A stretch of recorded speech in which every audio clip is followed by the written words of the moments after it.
ছোট্ট যে প্রার্থী অনেকেই হতে পারত,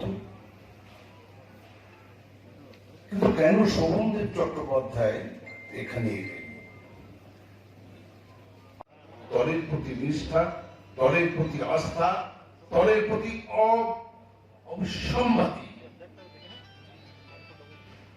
যে আশ্বাস এবং আশ্বস্ততাকে তার হৃদয়ে তার মনকে করেছে, সেটাই আজকে আমাদের খড়দহবাসীকে, আমার জেলা উত্তর চব্বিশ পরগনাকে, আমাদের পরবর্তীকালে সাংগঠনিক জেলা দমদম ব্যারাকপুরকে আরো শক্তিশালী করেছে শোভনদেব চট্টোপাধ্যায় প্রার্থী হয়ে আসার পর। খড়দায় যে ডেফিসিটটা ছিল সেটা পূর্ণ হয়ে গেল। কাজল 28,000 ফুটে খড়দা থেকে জিতেছে। এবার আমাদের সংকল্প, দেখুন অঙ্ক মিলিয়ে দিতে হবে।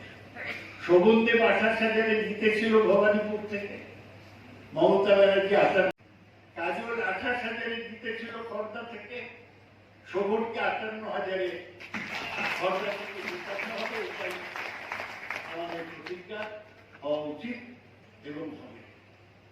সেই হিসেবে এমন একজন প্রার্থী আপনারা পেয়েছেন। খড়দাটা প্রেস্টিজিয়াস সিট। 87 থেকে 2011 অসীম দাশগুপ্ত একটা না এমএলএ ছিলেন এবং রাজ্যের অর্থমন্ত্রী ছিলেন। 2011 থেকে কোনো কাজ করে কথা মানুষের কাছে বলা যায়। এই নির্বাচন আপনাদের তাই করতে হবে।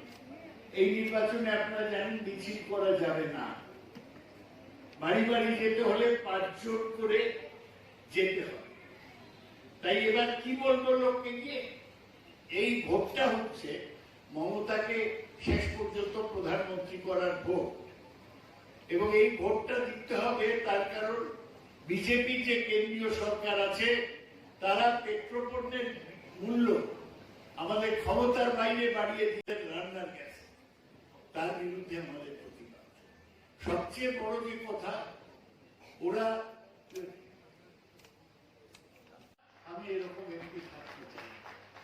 যদি আমি কোনো কাজ আপনাদের জন্য করে থাকি, যদি আমি আপনাদের সাথে 12 বছর ধরে থেকে থাকি, তাহলে আপনারা শোভনদেব চট্টোপাধ্যায়ের জন্য কাজ করে তাকে বেশি ভোট পাইয়ে আমার প্রতিদান দেবেন।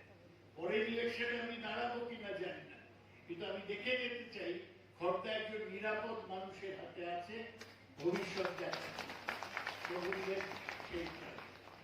আমি আপনাদের সবাইকে শুভেচ্ছা। এখানে উপস্থিত রয়েছে, আমি তাকে সত্যি ধন্যবাদ জানাবো যে কতটা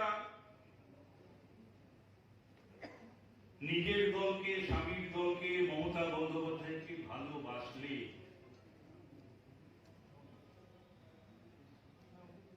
শোকার্ত অবস্থায়, দুঃখার্ত